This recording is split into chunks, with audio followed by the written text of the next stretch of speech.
Hello friends. आपका मेरे channel पर स्वागत है। और संडे के का दिन है और आप सभी के पास एक और इंश्योरेंस कंपनी का नोटिफिकेशन है। इस वीडियो में हम इस नोटिफिकेशन को बहुत अच्छे से गो थ्रू करेंगे। क्या आपका एलिजिबिलिटी क्राइटेरिया है, इसमें क्या आपका प्रोसेस है, कितने सीट्स हैं, क्या फॉर्म फिलअप का डेट है। वीडियो स्टार्ट करने के पहले मैं बता दूं कि मैं assistant manager as a bank में वर्क करता हूँ, ठीक ना। और इससे पहले मैं LIC में भी वर्क करता था। तो चलिए वीडियो में स्टार्ट करता हूँ। सबसे पहले यूनाइटेड इंडिया इंश्योरेंस कंपनी, ये नोटिफिकेशन जो आया है आपका NICL AO GIC AO के बाद, सॉरी GIC को AO नहीं कहते, GIC स्केल 1 ऑफिसर, देन आपका एक और insurance company United India insurance company का आ गया है। इसमें आप साफ साफ देख सकते हैं कि एक लाइन लिखा गया है, United India insurance company is a leading public sector general insurance company wholly owned by government of India with a gross premium about ₹17,644 crore. ठीक है। अब बहुत सारे कैंडिडेट के मन में डाउट होगा कि इसका क्या फ्यूचर है क्या नहीं। देखो, पहले ही गवर्नमेंट ने 3 इंश्योरेंस कंपनी का मर्जर का प्रपोजल बना चुका है, लेकिन अभी तक मर्ज नहीं हुआ है। और ये सब जो आपका रिक्रूटमेंट है 2016 के बाद आ रहे हैं, बहुत सालों के बाद रिक्रूटमेंट आ रहे हैं। तो पहले तो मर्ज होगा, देन उसके बाद जो भी गवर्नमेंट का क्या प्लान है उसके बाद है। लेकिन अगर आप फ्रेशर हो तो आपको फॉर्म फिलअप जरूर करना चाहिए, क्योंकि इंश्योरेंस सेक्टर बैंकिंग सेक्टर से फार बेटर है। एज ए मैं बैंक एम्प्लॉय आप सबको बता रहा हूँ, ठीक ना। क्योंकि इसमें प्रेशर एज ए बैंक कम रहता है। सीट्स की बात करें तो 250 सीट्स हैं, जनरल की 102 है। बाकी अपना जो भी रिजर्व सीट्स है आप देख लेना। ये नोटिफिकेशन को मैं अपने टेलीग्राम ग्रुप में भी डाल दिया हूँ, वहाँ से भी आप लोग देख सकते हो।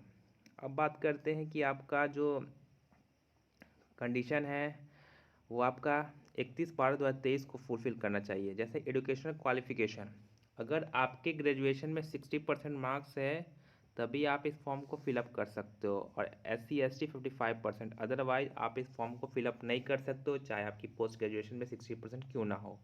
ठीक है। आई थिंक ये अब बात आपको क्लियर हो गया।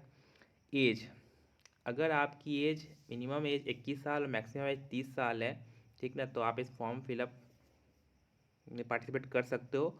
और आप यहाँ पे कट ऑफ डेट देख लेना। अदर गवर्नमेंट ऑर्गेनाइजेशन जैसे इसमें भी रिलैक्सेशन है, ठीक ना।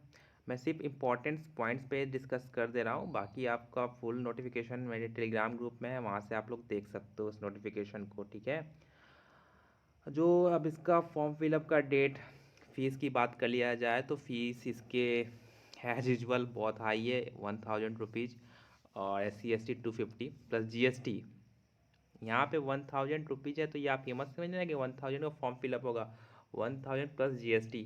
ओके, तो 1000 क्रॉस कर जाएगा। ऑनलाइन रजिस्ट्रेशन जो है वो 8 जनवरी से स्टार्ट हो जाएगा, 23 जनवरी तक होगा। और आपका जो कॉल लेटर होगा वो आपके रिटर्न एग्जामिनेशन के 10 दिन पहले आ जाएगा। रिटर्न एग्जामिनेशन मोस्ट टेंटेटिव आपका फैब में हो जाएगा, ठीक है ना। सिलेक्शन प्रोसेस है, आपका ऑनलाइन एग्जामिनेशन होगा, जो आपका कट ऑफ निकलेगा, फिर आपको इंटरव्यू के लिए कॉल आएगा, और देन आपके कंबाइंड स्कोर बन के आपका सिलेक्शन होगा।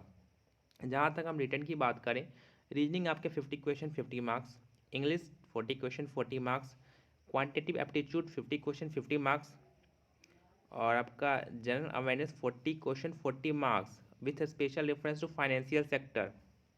इंश्योरेंस के अच्छे से प्रिपेयर कर लेना, देन बैंकिंग और इसका कर लेना, ठीक है। कंप्यूटर, तो बहुत सारे स्टूडेंट का मन में है कि सर कंप्यूटर कहाँ से पढ़ें, तो कंप्यूटर के लिए कुछ करना नहीं है, जो प्रीवियस ईयर IPS के क्वेश्चन है वो देख लो। यूट्यूब पर बहुत सारे ऐसे आपके चैनल जो कंप्यूटर को स्पेशली फॉलो करते हैं, वो आप देख सकते हो। इसमें सेक्शनल टाइमिंग नहीं है, 2 घंटे की आपकी पेपर होगी, डिस्क्रिप्टिव नहीं है।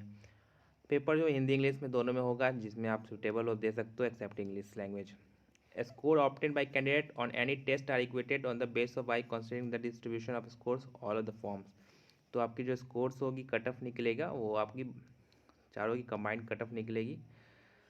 आपका इसके बाद हम बात करें तो इंटरव्यू है, एग्जामिनेशन सेंटर्स आप देख लेना कि आपके कौन कौन से एग्जामिनेशन सेंटर हैं, ठीक ना।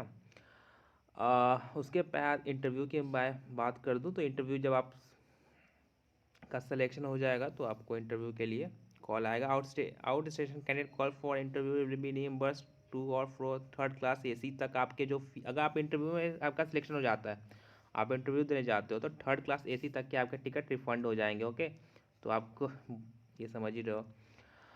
और ये सब चीज़ है जो आप देख सकते हो। अब आप बात करूँ प्रोवेशन, तो इंश्योरेंस सेक्टर में जो प्रोवेशन आपका मेडिकल हो जाएगा, जैसे आपकी सिलेक्शन हो जाएगी देन मेडिकल होगा, देन आपको एडमिनिस्ट्रेटिव ऑफिसर स्केल 1 में प्रोवेशन 1 साल की रखा जाएगा। इंश्योरेंस सेक्टर में 1 साल होता है, बैंकिंग सेक्टर में 2 साल होता है, ठीक ना। Guarantee pre bond, guarantee bond, देखो ये बहुत सारे स्टूडेंट को डराते हैं, तो यहाँ पे आप देखो क्या है। Before joining as a professional, the selected candidate for appointment on regular payrolls of the company will be required to give an undertaking to serve the company for a minimum period of 5 years including probation period। 5 साल आपको सर्व करना होगा, उसके पहले आप दोगे तो आपको देना होगा बॉन्ड पीरियड। अब 1 ईयर की gross salary in addition to amount of 35,000 towards partial cost of training. 1 year की ग्रॉस सैलरी आपके मन में होगी कि ग्रॉस सैलरी मेरी कितनी होगी, तो यहाँ पे आपकी ग्रॉस सैलरी मेट्रोपॉलिटन सेंटर्स में 88,000 होंगे, आपका 50,925 बेसिक पे है। और इसका जो भी वेज विजन ड्यू है, तो आने वाले दिन में ये आपकी जो ग्रॉस है वो 1 लाख क्रॉस कर जाएगी, ठीक ना। क्योंकि जब वेज विजन बैंक का हो जाएगा, देन LIC का होगा, देन इंश्योरेंस सेक्टर का वेज विजन हो जाएगा। तो उसके साथ साथ आपको other benefits like gratuity, LTC, medical benefits, group personal accident insurance, perform initiative, national pension system, सारे बेनिफिट्स हैं। बहुत अच्छी ऑर्गेनाइजेशन इंश्योरेंस सेक्टर में, पर्क्स बहुत अच्छे हैं, ठीक ना, कंपेयर टू बैंकिंग सेक्टर। अगर आप लीव करते हो तो लगभग आपको 11 से 12 लाख प्लस आपकी 35,000 की सैलरी आपको देनी होगी 5 साल के पीरियड, ठीक ना। सर्विस कंडीशन आप देख लेना, अदर रूल्स, ये सब आप एक बार नोटिफिकेशन को फॉर्म फिलअप करने के पहले अच्छे से पढ़ लेना, क्योंकि देखो सारे इंश्योरेंस सेक्टर का जो रूल्स है वो मोर लेस सेम होता है, सारे बैंकिंग सेक्टर का रूल्स मोर लेस सेम होता है, ठीक ना। अब प्रिपरेशन कैसे करें, क्या स्ट्रैटेजी होना चाहिए, क्या इफ़र्ट्स होने चाहिए, कैसे जो एग्जामिनेशन का सीजन आ रहा है, क्योंकि इलेक्शन है तो काफ़ी एग्जामिनेशन अभी आपके लाइन अप हैं, काफ़ी आएंगे, तो कैसे स्ट्रैटेजी होना चाहिए, मैं टेलीग्राम ग्रुप का लिंक दे दूंगा डिस्क्रिप्शन में, वहाँ से आप लोग जुड़ के मुझसे पूछ सकते हो। मैं अपना एक छोटा सा अपना इंट्रो दे दूँ कि मैं बैंक में अभी वर्क करता हूँ एज असिस्टेंट मैनेजर। इससे पहले मैं LIC में वर्क करता था। मेरे PFO में भी सिलेक्शन हो चुका था, SSA में, मेरे बैंक ऑफ बड़ौदा में भी सिलेक्शन हो चुका था। तो बहुत सारे ऑर्गेनाइजेशन में सिलेक्शन होने के बाद मैं ज्वाइन नहीं किया था। अभी प्रेजेंटली मैं असिस्टेंट मैनेजर बैंक में वर्क कर रहा हूँ। तो जो भी मेरा एक्सपीरियंस है उस पर से मैं आपको गाइड कर दूंगा, ठीक है। Thank you.